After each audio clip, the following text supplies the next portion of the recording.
আসসালামু আলাইকুম রহমতুল্লাহি বরকাতুহু। Welcome back to my daily blog. কেমন আছেন আপনারা সবাই?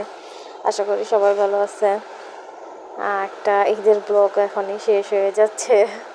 ঈদ তো কত আগেই শেষ হয়ে গেছে, তো হচ্ছে যেটা একটা ঈদের ব্লগ নিয়ে চলে আসছি।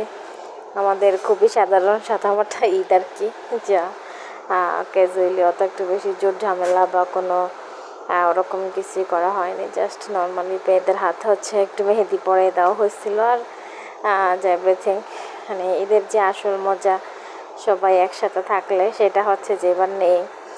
আমার হাজব্যান্ড হচ্ছে দেশের বাইরে, মেজো ভাইয়া দেশের বাইরে, তো হচ্ছে যে ঈদটা খুবই সাদামাটা হয়ে গেল, অত একটা কোনো জোর ঝামেলা নেই। আর এই যে আমি এক হাতে একটু মেহেদি পড়ছি, তা হচ্ছে আবার যে ভোর রাত্রে মেহেদি পড়তে পড়তে অনেক দেরি হয়ে গেছিলো।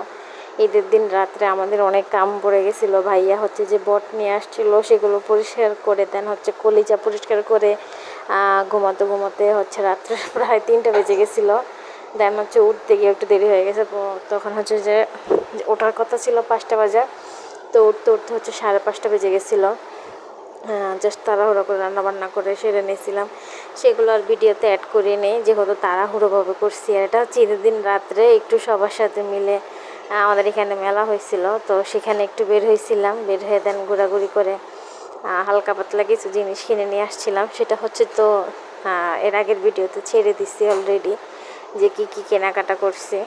টুকিটাকি অত একটা বেশি কিছু কেনা হয়নি। সন্দেশ, দেন হচ্ছে মেয়ের জন্য একটা ব্যান, এই আর কি, অত একটা বেশি কিছু কেনা হয়নি।